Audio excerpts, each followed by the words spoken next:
Aunty کبھی مسکراتی تھیں، کبھی بالوں کو پیچھے کرتی اور کبھی اپنی نظریں جھکا لیتی۔ میرا دل زور زور سے دھڑک رہا تھا۔ میں نے سوچا کہ یہ سب میں نے شہر میں کبھی نہیں دیکھا تھا۔ عورتیں بھی اپنی تنہائی اور خواہشات کے آگے کبھی کبھی ہار جاتی ہیں۔ آنٹی کے شوہر پردیس میں تھے اور شاید اسی خلا کو بھرنے کے لیے وہ یہ سب کر رہی تھی۔ 10 دن ہم نانا کے گاؤں میں رہے۔ ان 10 دنوں میں نے روز دیکھا کہ دودھ والے اور آنٹی کی بات بڑھتی جا رہی تھی۔ کبھی وہ صحن میں کھڑے بات کرتے، کبھی دروازے پر۔ آنٹی کے چہرے پر ایک نیا نکھار آ چکا تھا۔ لگتا تھا کہ جیسے وہ برسوں کے بعد اپنی مرضی کی دنیا جی رہی تھی۔ میں اندر سے حیران بھی تھا کہ آنٹی کے انداز اور دودھ والے کی بے باکی نے مجھے یہ سمجھا دیا کہ کہانی اب کسی نئے موڑ کی طرف جانے والی ہے۔ اب وہ روز کا معمول بن چکا تھا۔ ایک دن میں نے دیکھا کہ دودھ والا اپنی باتوں کے دوران آہستہ آہستہ آنٹی کے قریب ہو رہا تھا۔ اس نے کچھ کہا اور آنٹی مسکرانے لگی، ساتھ ہی ان کی آنکھوں میں ایک شرارت آ چکی تھی۔ میں سمجھ چکا تھا کہ اب یہ سب محض سلام دعا یا رسمی بات نہیں تھی، یہ ایک تعلق بن چکا تھا۔ اس دن شام کو میں نے ہمت کر کے آنٹی سے پوچھ لیا، آنٹی یہ دودھ والے کے ساتھ آپ اتنا ہنس کر کیوں بات کرتی ہو؟ آنٹی مسکرانے لگی، کہنے لگی، بیٹا کچھ باتیں عورتوں کی اپنی ہوتی ہے، تجھے ابھی سمجھ نہیں آئے گی۔ میں ان کی بات سن کر خاموش ہو گیا۔ اگلے دن پھر وہی ہوا، مگر اس بار معاملہ آگے بڑھ چکا تھا۔ دودھ والے نے آنٹی سے کہا، آنٹی جی کبھی تنہائی میں بھی بات کر لیا کرو، دروازے پر سب کچھ کہا نہیں جا سکتا۔ آنٹی نے پہلے تو اسے ٹالنے کی کوشش کی، مگر آخر کار انہوں نے آہستہ سے کہا، کل شام صحن میں آ جانا جب سارے سو جائیں گے۔ آنٹی کی بات سن کر میرا دل جیسے رک چکا تھا اور ان کی بات سن کر میری نیند آنکھوں سے غائب ہو چکی تھی۔ میں دن بھر کروٹ بدلتا رہا، یہ سوچتا رہا کہ آنٹی اور دودھ والا صحن میں کیا کریں گے۔ اگلے دن شام ہوئی، میں نے دیکھا کہ نانا اور باقی سب لوگ جلدی سو گئے۔ اندھیرا چھا گیا تو دودھ والا دبے قدموں اندر آیا۔ آنٹی پہلے ہی صحن میں بیٹھی تھی۔ میں کمرے کی کھڑکی سے یہ سارا منظر دیکھ رہا تھا۔ دونوں آہستہ آہستہ بات کرنے لگے، پہلے ہنسی مذاق، پھر راز و نیاز۔ دودھ والے نے آنٹی کا ہاتھ پکڑا، لیکن آنٹی نے اپنا ہاتھ نہیں چھڑایا تھا۔ یہ لمحہ میرے دل پر بجلی کی طرح گرا تھا۔ ان کے درمیان اشاروں سے بات ہو رہی تھی۔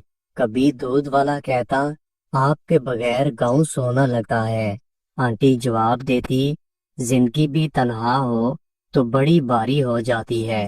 میں سب کچھ دیکھ رہا تھا، مگر بولنے کی ہمت نہیں تھی۔ وہ لمحے میرے اندر ہلچل پیدا کر رہے تھے۔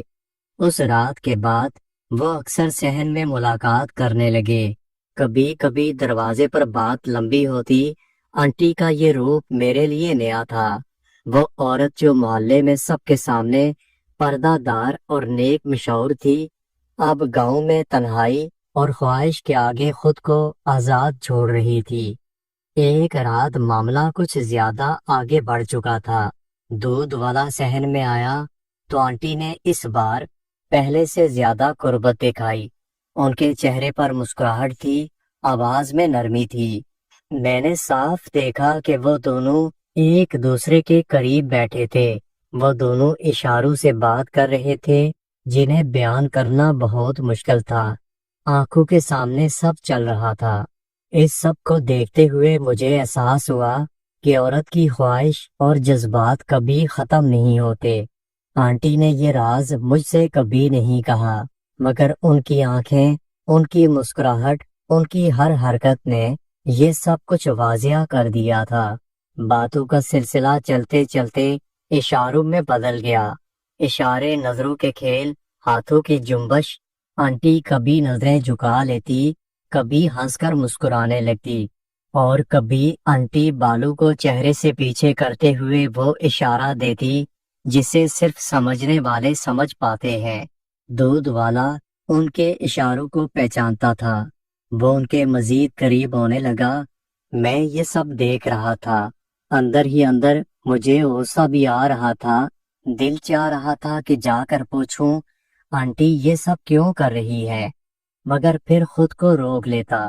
شاید میری جوانی کا تجسس تھا جو مجھے ان لمحوں کو خاموش گواہ بنا رہا تھا۔ یہ ملاقاتیں اب روز کا معمول بن چکی تھی اور شاید آنٹی کو عادت بھی ہو چکی تھی۔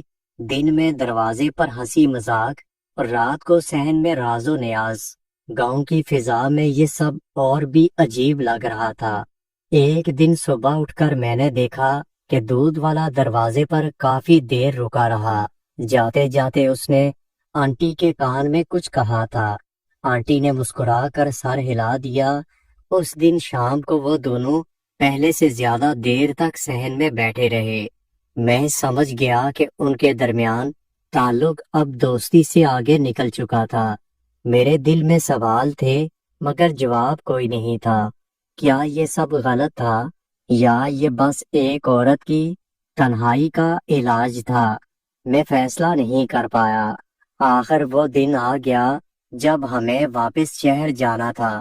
صبح آنٹی نے سامان باندھنا شروع کیا۔ دودھ والا حسب معمول آیا مگر اس بار اس کے چہرے پر اداسی تھی۔ آنٹی نے دروازے پر اس سے لمبی بات کی۔ میں نے صاف دیکھا کہ جاتے جاتے ان کے ہاتھ ایک دوسرے میں کچھ لمحوں کے لیے جڑ چکے تھے، جیسے دونوں جانتے ہوں کہ یہ لمحہ شاید آخری ہو۔ ہم موٹر سائیکل پر روانہ ہوئے تو آنٹی خاموش تھی۔ راستے میں نے پوچھا آنٹی کچھ کہہ نہیں رہی، آپ خاموش کیوں ہیں؟ وہ ہلکا سا مسکرا کر بولی بیٹا کچھ باتیں دل میں رہنے دو، سب کچھ زبان پر لانے سے کہانی کا مزہ ختم ہو جاتا ہے۔ میں نے آنٹی کی بات کا کوئی جواب نہ دیا۔ میں جانتا تھا کہ ان کے دل میں کیا تھا۔ گاؤں میں گزرا وقت، دودھ والے کے ساتھ گزرا ہوا وقت، یہ سب ان کی یادوں میں ہمیشہ قائم رہے گا، اور میں تو بس ایک خاموش تماشائی تھا جس نے اپنی آنکھوں سے سب کچھ دیکھا اور اسے اپنے دل میں قید کر لیا۔ جب شہر واپس آئے تو آنٹی دوبارہ وہی باوقار پردے دار عورت بن گئی۔ محلے والے انہیں دیکھ کر عزت دیتے رہے۔ کوئی یہ نہ جان سکا کہ گاؤں میں انہوں نے اپنی کہانی کا کیسا باب لکھا تھا۔ دوستو، اگر آپ کو ویڈیو اچھی لگی ہو تو ویڈیو کو لائک اور میرے چینل کو سبسکرائب ضرور کیجیے گا، اور اپنا بہت سارا خیال رکھیے گا۔ ملتے ہیں اگلی ویڈیو کے ساتھ۔